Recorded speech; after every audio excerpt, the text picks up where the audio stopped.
kalau misalnya ternyata terputus lagi, nanti oke, kita akan membuat video seperti biasanya saja. Oke, saya ulang ya. Untuk nomor 1, seperti biasa dibaca dulu pertanyaannya, karena teksnya di sini cukup panjang-panjang ya narasinya teman-teman, walaupun ini biologi. Berdasarkan narasi di atas, pilihlah semua pernyataannya tepat mengenai dampak fragmentasi habitat terhadap keanekaragaman hayati di wilayah tersebut. Dampak fragmentasi. Oke, fokusnya ke situ. Nomor 1.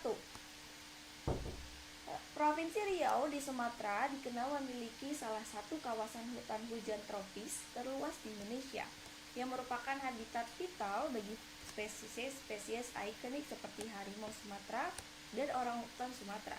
Namun sejak tahun 1990-an, laju deforestasi untuk perluasan perkebunan kelapa sawit dan bubur kertas meningkat drastis. Sebuah studi ekologi menunjukkan bahwa fragmentasi habitat akibat deforestasi telah memisahkan populasi harimau menjadi kantong-kantong kecil yang terisolasi. Penurunan populasi hewan mangsa utama seperti babi hutan dan kijang juga diamati sering berkurangnya luas hutan. Seiring berkurangnya luas hutan, di sisi lain beberapa spesies invasif non-endemik seperti eceng gondok yang tumbuh subur di kanal-kanal drainase baru mulai menggeser tanaman air lokal, mengurangi ketersediaan sumber daya untuk burung air migran. Oke, kita lihat opsi atau pilihan jawabannya dan fokus pada dampak fragmentasi ya. Yang A, populasi harimau Sumatera terfragmentasi cenderung lebih rentan terhadap kepunahan karena berkurangnya keragaman genetik dan menurunnya daya adaptasi. Nah, ini benar ya teman-teman. Karena kalau misalnya mereka sudah terfragmentasi, itu kan berarti terkantong-kantongnya atau terkelompok kecil gitu. Yang tadinya mereka bisa saling berkoneksi, ini nggak bisa. Akhirnya menyebabkan variasi mereka di kelompok-kelompok kecil itu ya sedikit. Karena sedikit, itu akan mengurangi keragaman genetiknya. Atau malah cenderung mungkin terjadi ini ya, mutasi yang tidak baik karena mereka masih dalam satu keluarga gitu, serta akan menurunnya daya adaptasi, sehingga itu akan cepat membuat harimau Sumatera itu mengalami kepunahan. Jadi jawaban yang A ini benar. Tapi ingat, di sini ada bilang jawaban bisa lebih dari satu. Nah, jadi kita perlu ngecek semua opsinya, karena barangkali yang lain juga ada yang benar. Yang B, intervensi manusia seperti pembangunan kanal drainase dapat memicu perubahan komposisi spesies dengan memfasilitasi dominasi spesies invasif. Oke, secara pernyataan, ini pernyataannya benar. Tapi ingat ya, ini adalah dampak fragmentasi yang ditanya. Sedangkan dampak fragmentasi yang ada di dalam teks ini tuh akibat deforestasi, bukan intervensi manusia gitu. Jadi yang B ini salah. Yang C, penurunan populasi spesies mangsa menunjukkan adanya dampak ekologis berantai akibat hilangnya predator puncak. Benar? Benar. Kan dia bilang di sini. Penurunan populasi hewan mangsa utama seperti babi hutan dan kijang juga diamati seiring berkurangnya luas hutan.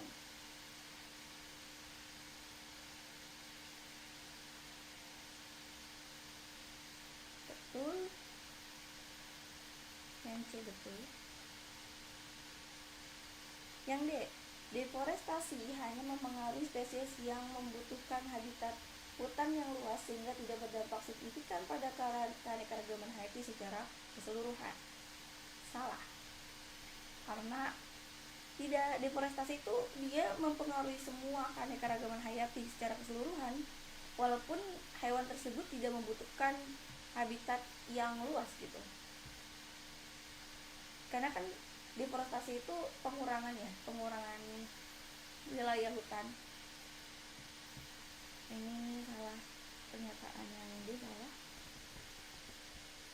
Yang E, isolasi populasi harimau Sumatera menunjukkan terputusnya koridor satwa yang secara ekologis berbeda dengan kondisi sebelum fragmentasi. Benar apa salah? Betul.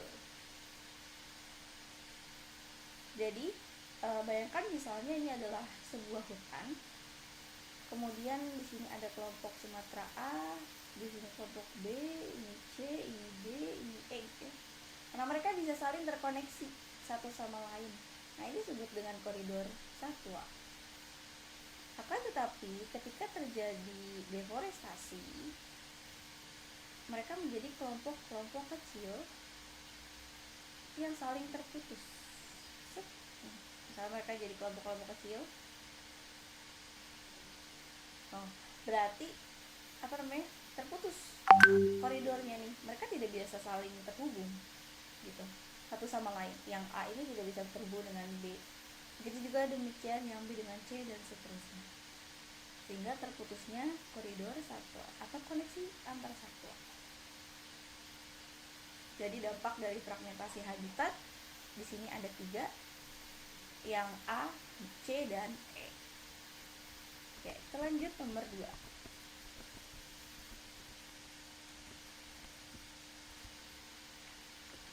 Berdasarkan narasi di atas, pilihlah pernyataan berikut yang paling tepat mengenai dampak sampah plastik terhadap keanekaragaman hayati laut. Ingat di sini adalah dampak sampah plastik. Oke, ini adalah dampak sampah plastik. Kita baca teksnya.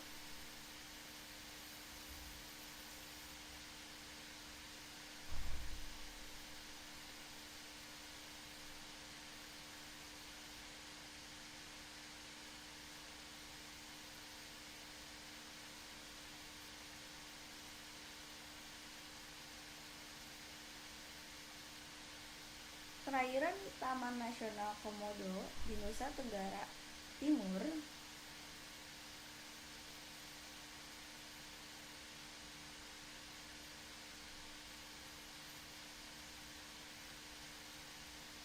dikenal sebagai situs warisan dunia UNESCO yang memiliki keanekaragaman hayati laut yang luar biasa, termasuk terumbu karang yang sehat dan populasi manta ray atau Mobula dirostris. Namun penelitian terbaru menemukan adanya akumulasi sampah plastik dalam jumlah besar, terutama mikroplastik di perairan dan sedimen dasar laut. Penelitian menemukan bahwa ikan-ikan karang dari berbagai spesies dan ukuran telah mencerna partikel mikroplastik yang mereka kira sebagai plankton. Manta ray sebagai filter feeder juga beresiko tinggi menelan mikroplastik dalam jumlah besar saat menyaring air untuk mencari makanan. Selain itu, laporan dari petugas konservasi sering menemukan penyu hijau dan mamalia laut yang terjerat dalam kantong plastik atau jaring ikan bekas. Ini dampak dari sampah plastik. Opsi yang A, dampak sampah plastik di perairan Komodo hanya mempengaruhi spesies ikan karang kecil yang mengonsumsi plankton. Benar apa salah? Salah. Karena di sini dia bilang ya, ikan karang, kemudian manta ray juga terkena dampaknya yang akibat dampak sampah, kemudian penyu hijau juga. Jadi yang A salah. Yang B, sampah plastik mengancam keanekaragaman hayati di berbagai tingkatan dari partikel mikroskopis hingga interaksi fisik dengan satwa berukuran besar. Betul ya yang A ini, yang B ini betul. Karena tadi bilang walaupun dia di sini mempengaruhi manta ray yang makan filter feeder juga ikan-ikan karang yang kecil dan juga spesies besar seperti penyu hijau. Yang C, penyerapan mikroplastik oleh ikan dan manta ray merupakan contoh dari transfer energi yang terkontaminasi dalam rantai makan laut. Betul.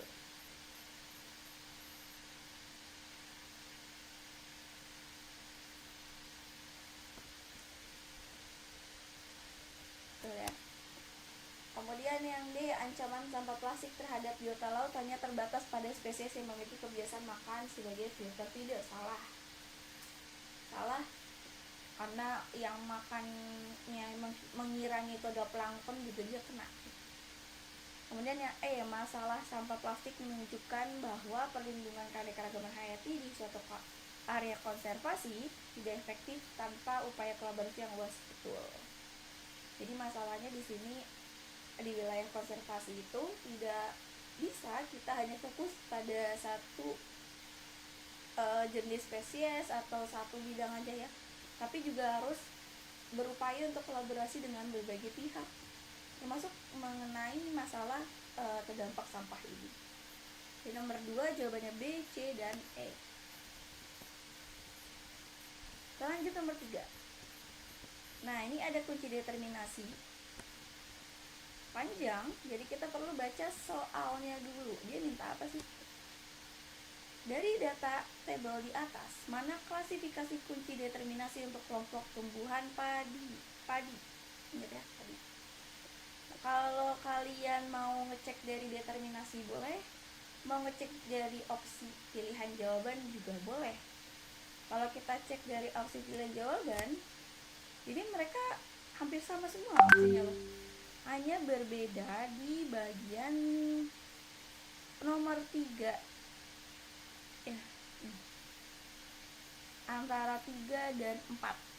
Selebihnya sama semua. Jadi untuk mempersingkat waktu, kita langsung scroll aja ke 3A, ke 3 atau 4 ya. Ke nomor 3. Tadi kan tanaman padi. Nah, tumbuhan padi, yang A tumbuhan tidak berbunga, yang B tumbuhan berbunga atau memiliki organ yang berfungsi seperti bunga. Padi punya bunga nggak? Punya. Padi itu masuk angiospermae ya, jadi dia punya bunga. Jadi yang 3 adalah 3B. 3B lanjut ke 4. 4 udah jelas di sini soalnya yang pertama adalah paku, berarti 3B dan 4B. 3B dan 4B. Balik lagi cari 3B dan 4B. 3B dan 4B.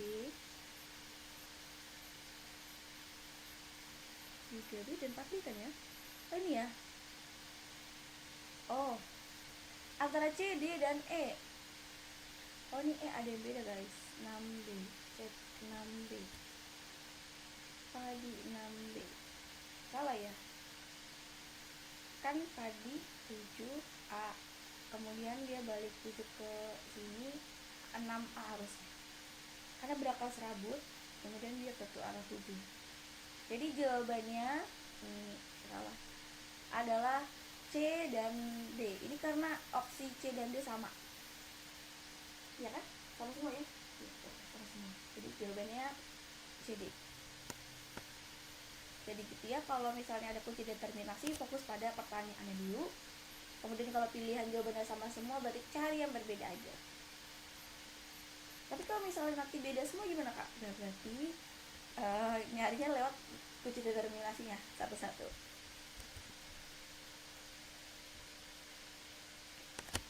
Pertanyaannya di sini berdasarkan kita lanjut nomor 4. Berdasarkan kasus di atas, tentukan pernyataan berikut benar atau salah yang menjelaskan dampak negatif dari praktik pertanian tersebut dalam konteks siklus nitrogen. Dampak negatif ya, dampak negatif. Oke. Di daerah pertanian dataran rendah, petani seringkali menghadapi masalah penurunan hasil panen akibat penggunaan pupuk sintetis yang berlebihan, terutama mengandung nitrat dan amonium. Hal ini justru memicu ledakan populasi alga di sungai dan di danau terdekat, serta berkurangnya unsur hara di lapisan tanah. Oke, kita lihat pernyataannya. Pernyataannya A. Konsentrasi nitrat yang tinggi di lahan pertanian akan mendorong aktivitas bakteri denitrifikasi yang mengubah nitrat menjadi gas nitrogen dan gas nitrogen oksida. Apakah ketika konsentrasi nitrat itu tinggi dalam pertanian akan membuat atau mendorong si bakteri denitrifikasi itu aktivitasnya meningkat? Betul. Ya, dia akan meningkat ya. Kalau teman-teman siklus nitrogen atau kalau di sini ada nih. Nah, di soal selanjutnya ada. Ini kan denitrifikasi ya yang dibilang ya. Nitrat diubah menjadi nitrogen di udara. Betul.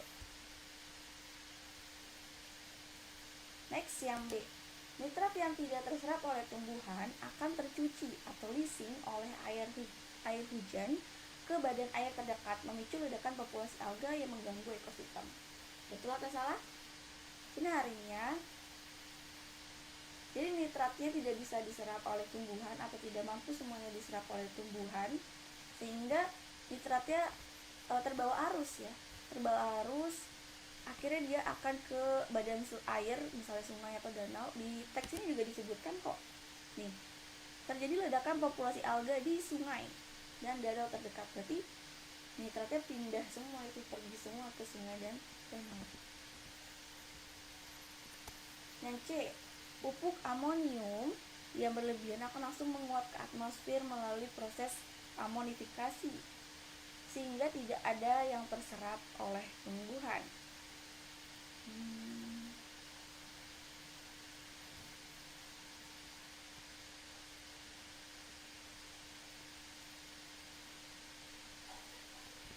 Pupuk amonium NH4 yang berlebihan akan langsung menguap ke atmosfer. Apakah dia langsung menguap?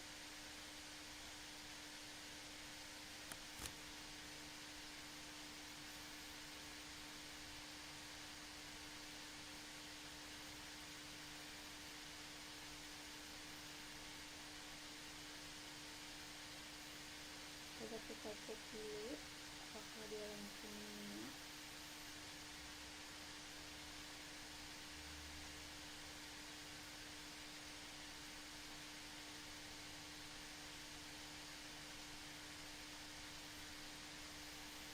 Enggak ya. Kalau kita lihat lagi di sini, amonium tidak langsung menguap karena dia akan diubah menjadi nitrit, kemudian jadi nitrat dan diserap oleh tumbuhan. Jadi jawabannya yang C salah. Pernyataan yang C salah. Next, peningkatan jumlah nitrat secara buatan akan mematikan bakteri nitrifikasi di dalam tanah, sehingga proses pengubahan amonium menjadi nitrat terhenti. Benar apa salah? Salah. Karena jumlah nitrat yang banyak itu tidak bisa mematikan bakteri. Maksudnya nitrat itu bukan zat racun gitu. Dia tidak mematikan bakteri. Paling ya penumpukan aja. Kemudian penggunaan pupuk anorganik akan mempercepat proses dekomposisi detritus sehingga ketersediaan amonium dalam tanah menjadi berlebihan. Nah, teman-teman, dekomposisi detritus itu apa sih? Dekomposisi detritus itu yang dilakukan oleh dekomposer ini nih. Dia melakukan perubahan sisa-sisa bangkai organik ya, kemudian menjadi amonium, sehingga ketersediaan amonium akan semakin meningkat gitu ya. Tapi penggunaan pupuk anorganik itu tidak bisa diubah, atau pupuk organik itu tidak bisa diubah oleh dekomposisi detritus, karena yang diubah oleh dekomposer kayak makhluk hidup yang telah mati, kayak tumbuhan atau hewan yang udah mati gitu. Jadi bukan pupuk anorganik. Di jawaban yang E ini salah.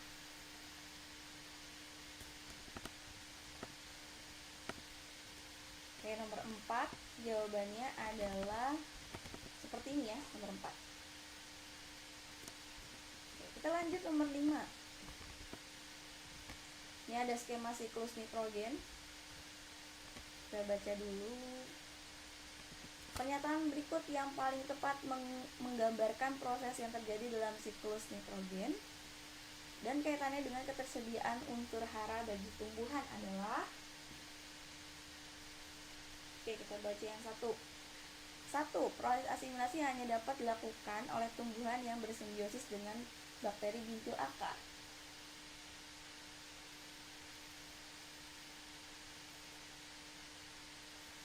Coba kita cek gambarnya. Apakah hanya yang punya ginjal akar aja? Jawabannya tidak ya. Tidak. Karena kalau asimilasi ini bisa terjadi di semua jenis, hampir semua jenis tumbuhan dia bisa melakukan proses asimilasi ini. Jadi yang pertama ini salah. Yang kedua, bakteri fiksasi nitrogen dan bakteri nitrifikasi memiliki peran yang saling melengkapi dalam menyediakan nitrogen yang dapat diserap tumbuhan. Fiksasi nitrogen ini, kemudian bakteri nitrifikasi ini saling melengkapi untuk menyediakan nitrogen yang dapat diserap oleh tumbuhan. Betul ya.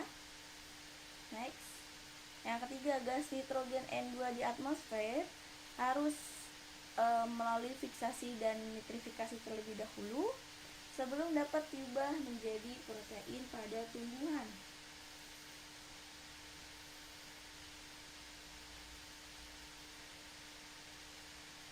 Nah, ini salahnya di bagian mana? Di bagian fiksasi dan bukan. Gas nitrogen itu ketika dia sudah berubah menjadi amonium melalui proses fiksasi ya, itu di beberapa tumbuhan bisa langsung diserap. Misalnya pada padi, jagung, itu mereka bisa langsung menyerap amonia atau amonium. Jadi nggak harus melalui nitrifikasi. Fiksasi ya, mereka harus melalui fiksasi karena berubah nitrogen menjadi amonium. Tapi ada tumbuhan yang bisa menyerap amonium gitu. Jadi nggak harus diubah ke bentuk nitrit dulu melalui nitrifikasi dulu. Jadi ini kurang tepat ya. Kemudian yang nomor 4, bakteri denitrifikasi bertugas mengembalikan nitrogen dari tanah ke atmosfer sehingga mengurangi ketersediaan nitrat bagi tumbuhan. Bakteri denitrifikasi mengembalikan nitrogen dari tanah menjadi ke atmosfer, betul ya. Ini mengubah nitrat menjadi nitrogen di udara. Betul. Nomor 4 betul. Bentar, baterainya saya charger dulu. Nomor 5, penggunaan pupuk urea di lahan pertanian akan langsung dimanfaatkan oleh tumbuhan dalam bentuk amonia melalui proses amonifikasi.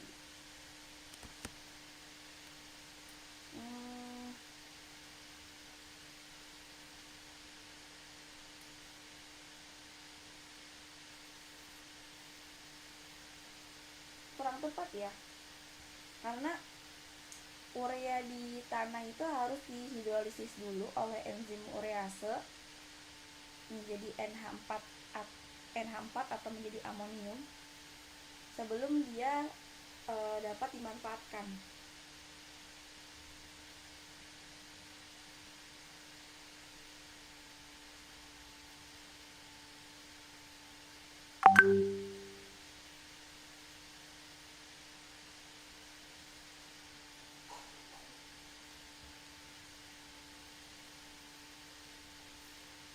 Jadi ini kurang tepat. Jawabannya adalah yang 2 dan 4.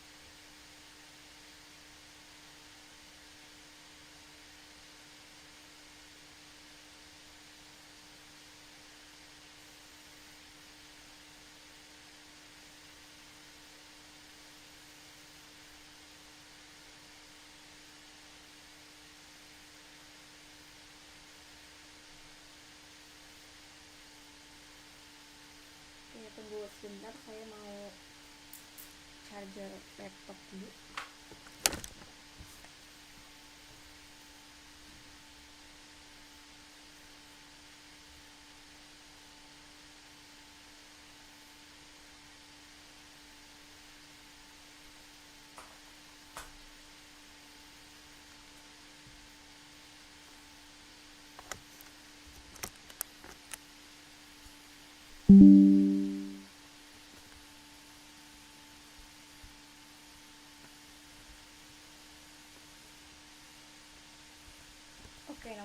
Lanjut nomor 6. Nah, panjang lagi kan teksnya. Jadi baca soalnya dulu. Berdasarkan narasi di atas, pernyataan berikut yang paling tepat mengenai peran pemodelan iklim. Ini peran pemodelan iklim dalam konservasi keanekaragaman hayati adalah. Mari kita baca teksnya.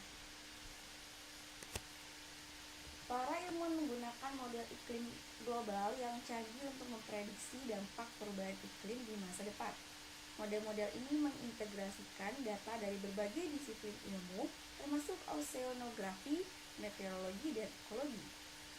Salah satu prediksi utama model ini adalah pergeseran zona iklim yang berpotensi mempengaruhi distribusi geografis spesies. Sebuah studi kasus di Jawa Barat menggunakan model iklim untuk memprediksi. Model iklim yang digunakan untuk memprediksi dampak peningkatan suhu dan curah hujan terhadap habitat anggrek merpati, spesies anggrek yang sensitif terhadap perubahan lingkungan. Model tersebut memproyeksikan habitat ideal bagi anggrek. Anggrek ini akan menyusut di dataran rendah dan berpindah ke elevasi yang tinggi, yang menyediakan kondisi suhu dan kelembapan yang lebih stabil. Namun lahan yang tersedia di elevasi yang lebih tinggi terbatas dan fragmentasi hutan dapat menghambat perpindahan spesies. Oke. Kita baca opsinya sekarang. Ingat mengenai peran pemodelan ya. Yang A, model iklim dapat membantu memprediksi dampak perubahan lingkungan pada distribusi spesies dan mengidentifikasi area konservasi masa depan. Betul nggak? Betul. Ini udah ada ya di sini. Jadi di Jawa Barat dia menggunakan si model iklim ini dan dia dapat memprediksi dampak suhu dan curah hujan terhadap habitat si anggrek. Kemudian dia bisa memproyeksikan habitat yang ideal bagi si anggrek ini yang lebih bagus ya keadaannya, karena anggrek ini akan menyusut di dataran rendah dan berpindah ke elevasi yang lebih tinggi. Yaitu harus menyediakan daerah yang kondisi suhu dan kelembapannya lebih stabil. Jadi dia bisa memprediksi perubahan lingkungan dan distribusi spesies dan dampak perubahan lingkungan pada distribusi spesies dan mengidentifikasikan area konservasi masa depan. Betul.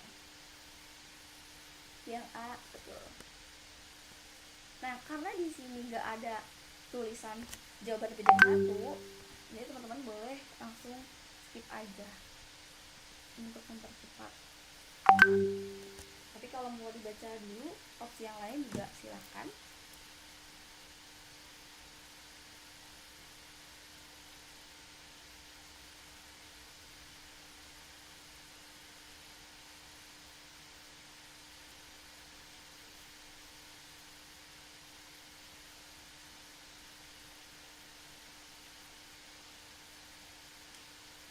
Oke, kita next ke nomor 7.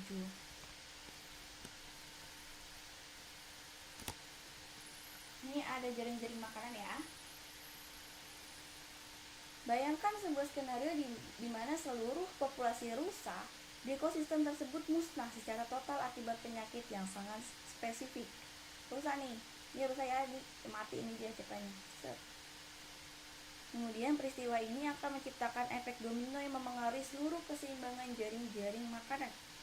Jika populasi rusa punah dari jaring-jaring makanan ini, manakah pernyataan berikut yang paling mungkin terjadi? Berarti yang berhubungan sama rusa. Teman-teman cek, ini semoga terlihat ya gambarnya. Ini sudah besar lagi. Nah, cukup besar ya. Nah, rusa ini dia berhubungan dengan si singa gunung. Dia menjadi mangsanya singa gunung atau dia akan dimakan oleh singa gunung. Dan panah yang kedua ini mengarah pada serigala. Oke, jadi yang akan berpengaruh pertama ada serigala, ada singa gunung. Dan tentunya juga apa yang dia makan ya. Yang dia makan hanyalah produsen ya, di sini dia bikinnya arahnya ke alga. Itu produsen ini. Oke. Terus kalau kalian perhatikan, serigala ini makanannya ada rubah cincin, kadal, rusa, dan kelinci hutan. Sedangkan kalau singa gunung, dia makanannya ada rusa, kelinci hutan, kadal. Oh sama ya, rubah cincin sama. Makanan serigala dan singa gunung sama. Oke, kita cek desain jawabannya. A. Populasi elang ekor merah akan menurun drastis. Salah, ini tidak ada pengaruhnya sama sekali ya. Tidak ada rantai menuju dari rusa ke elang. Yang B. Kompetisi untuk rumput akan berkurang, sehingga populasi kelinci hutan kemungkinan akan meningkat. Betul, karena kan berkurang makanannya satu. Jadi perebutan rumput ini akan berkurang.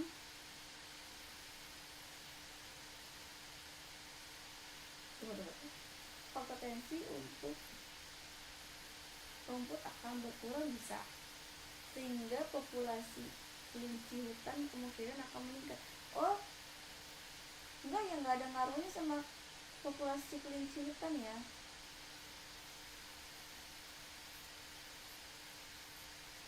Ya, tidak berpengaruh pada kelinci hutan dia.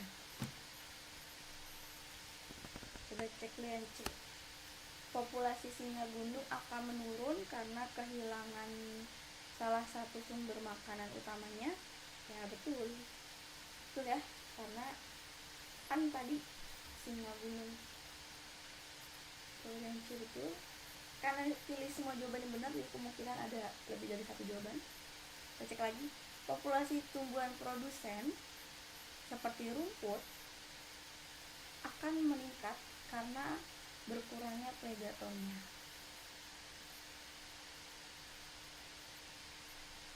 Populasi tumbuhan produsen seperti rumput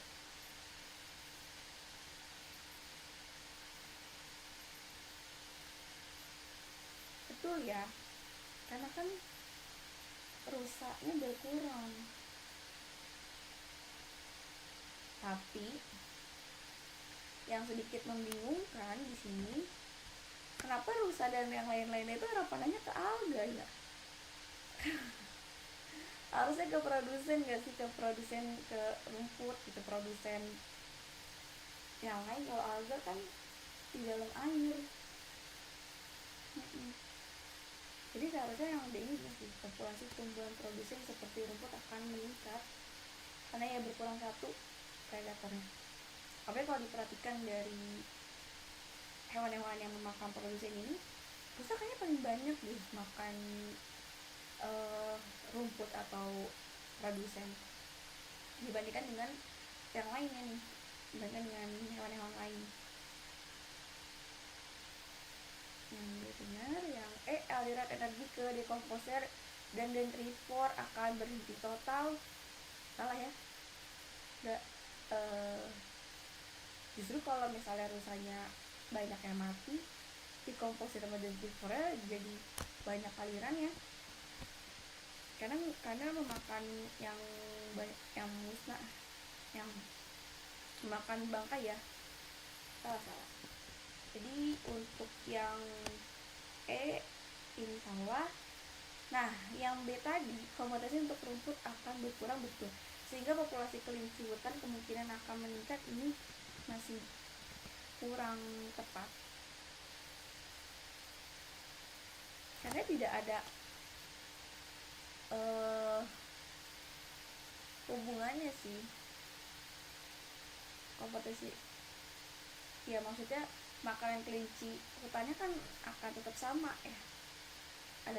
Ada apa sih dia makan, ada tupai, kemudian kupu-kupu, kemudian tikus, katak juga iya.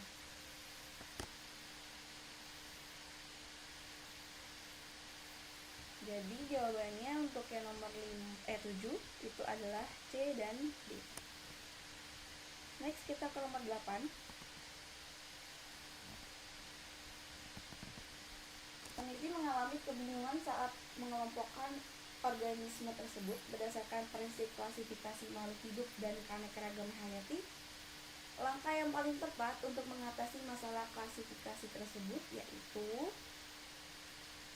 ini ada dalam suatu konservasi ditemukan sekelompok organisme dengan ciri sebagai berikut. Nah, intinya kita harus mencari jawaban bagaimana mengklasifikasikan makhluk hidup dan keanekaragaman hayati yang tepat ya. Oke, A. Mengelompokkan berdasarkan habitat karena lebih mudah diamati. Salah. Apa aja prinsipnya? Kita harus mengklasifikasikan berdasarkan morfologi, kemudian fisiologinya, kemudian baru ke bukan habitat, apa sih? Kok lupa ya namanya? Filogeni. Ya, betul, filogeni. Yang B, menggunakan pendekatan morfologi saja. Salah, nggak bisa ya. Kita nggak bisa menggunakan morfologi saja. Kemudian menggabungkan semua organisme air dalam satu kelompok yang sama. Kurang tepat. Yang D, menganalisis ciri-ciri morfologi, fisiologi, dan filogeni secara menyeluruh. Ya, ini benar. Dan E, mengelompokkan berdasarkan nama lokal yang digunakan masyarakat setempat. Wah, ini salah, karena akan makin bingung ya. Kita akan makin bingung. Karena nama nomor 9,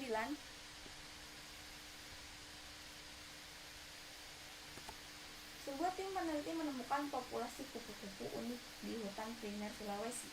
Mereka mengidentifikasi adanya variasi warna sayap yang sangat beragam dalam satu spesies, mulai dari merah, cerah, biru metalik hingga kombinasi keduanya. Kupu-kupu dengan variasi warna berbeda ini dapat berinteraksi dan bereproduksi satu sama lain tanpa hambatan.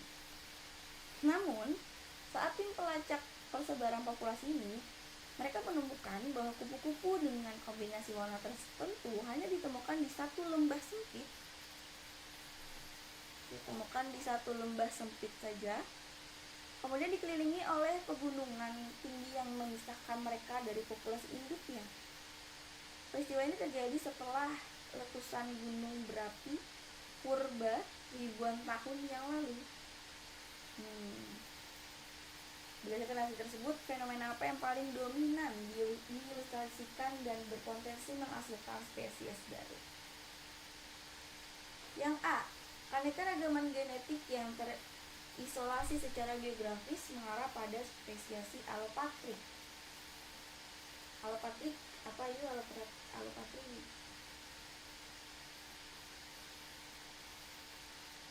Alopatrik itu adalah pembentukan spesies baru akibat isolasi geografis. Nah, yang A ini benar. Kenapa? Karena di sini terjadi isolasi geografis, yaitu terjadi letusan gunung berapi. Kalau terjadi letusan gunung berapi, akhirnya si kupu-kupu yang beraneka genetiknya variasi ACP itu hanya dapat hidup di satu lembah sempit, dan itu memisahkan ia tetap isolasi dari populasi induknya gitu. Jadi yang 9 ini benar, yang A. Tapi kita cek yang lain ya. Yang B, keanekaragaman spesies didorong oleh seleksi alam akibat perbedaan ketinggian. Nggak ada, salah. Nggak ada kalimat karena perbedaan ketinggian di narasi. Kemudian keanekaragaman ekosistem menyebabkan spesiasi simpatrik. Apa itu simpatrik? Nah, kalau simpatrik ini spesiasi yang terjadi karena adanya isolasi perilaku atau genetik di lokasi yang sama. Nah, ini kan bukan karena perilaku ya, tapi karena geografis.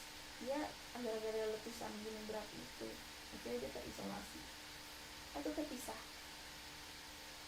Oke, salah. Yang C salah. Yang D, keanekaragaman fungsional yang dipicu oleh hibridisasi antar spesies. Salah. Kemudian yang E, keanekaragaman populasi disebabkan oleh seleksi seksual. Enggak ya, ini adalah seleksi geografis. Next, nomor 10. Sebuah sel tumbuhan ditempatkan dalam larutan garam dengan konsentrasi sangat tinggi. Larutan ini bersifat hipertonik terhadap cairan di dalam sel tumbuhan. Untuk bertahan hidup, sel tumbuhan memiliki mekanisme khusus untuk mengatur pergerakan air melalui membrannya. Berdasarkan hasil tersebut, pilihlah semua pernyataan yang kamu anggap benar mengenai apa yang terjadi pada sel tumbuhan. Jadi, teman-teman bayangkan di sini ada sebuah larutan garam, kemudian ada sel tumbuhan. Biasanya yang kalau di praktikum itu digunainnya sel kentang gitu ya, sel tumbuhan. Nah, yang keadaan konsentrasi zat terlarutnya tinggi siapa? Larutan garam, larutan garam nih. Konsentrasi zat terlarutnya tinggi. Biasanya yang terjadi di sini adalah osmosis air. Jadi pelarutnya itu, osmosis itu adalah perpindahan zat pelarut ya dari konsentrasi yang tinggi ke konsentrasi yang rendah. Berarti dari si kentang ke dalam ke garam, tapi airnya yang keluar ya, airnya yang keluar. Kalau osmosis kan pelarutnya. Jadi lama-lama nih nanti kentangnya akan menciut atau ya, mengkerut karena airnya udah keluar semua. Untuk menyeimbangkan keadaan si kentang di dalam larutan garam. Oke, kita cek opsi A, air akan berdifusi secara pasif dari dalam sel ke luar sel. Betul gak? Betul. Nah, teman-teman kalau bingung, kan tadi osmosis bukan difusi. Nah, ini ada sebuah penggunaan kata. Jadi kalau difusi itu kan zat terlarutnya pindah dari ke konsentrasi tinggi ke konsentrasi rendah. Nah, kalau zat terlarutnya adalah konsentrasinya tinggi, maka pelarutnya dalam keadaan apa? Nih, zat terlarutnya tinggi. Zat terlarutnya tinggi di dalam garam, maka pelarutnya rendah. Begitu juga sebaliknya, kalau zat pelarutnya rendah,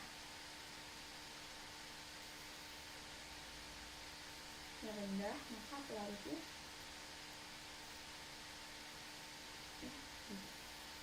nah, di sini difusi itu dari konsentrasi tinggi ke konsentrasi rendah. Kalau kita fokus karena kan di sini bilang air ya, air. Berarti kan kalau air itu si pelarut. Nah, pelarut yang tinggi itu memang terdapat pada kentang, karena kentang zat terlarutnya rendah nih. Zat terlarutnya rendah, pelarutnya tinggi.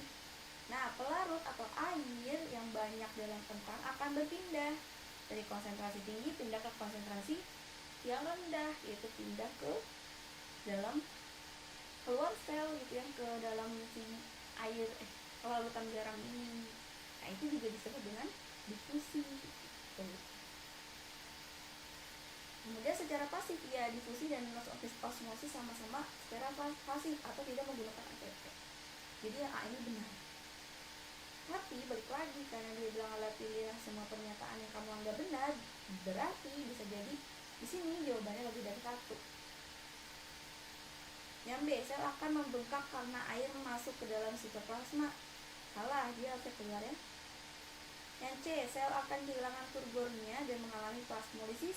Betul, karena airnya udah keluar. Yang D, transport aktif akan digunakan sel untuk memompa air keluar melawan gradien konsentrasi. A, ini salah, karena yang digunakan adalah transport pasif, bukan aktif.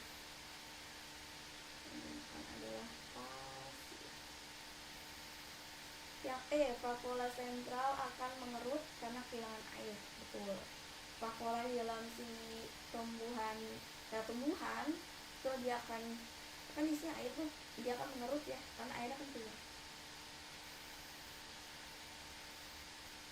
Karena kehilangan air ya. Jadi nomor 10 jawabannya adalah A, C, dan E. Oke, untuk streaming pertama kita ini sampai sini dulu. Ini tadi 10 soal yang membahas mengenai keanekaragaman hayati. Itu ada di kisi-kisi pertama.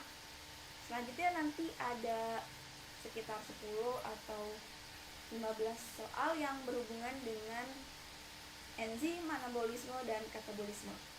Dan selanjutnya baru tentang proses dalam makhluk hidup ya.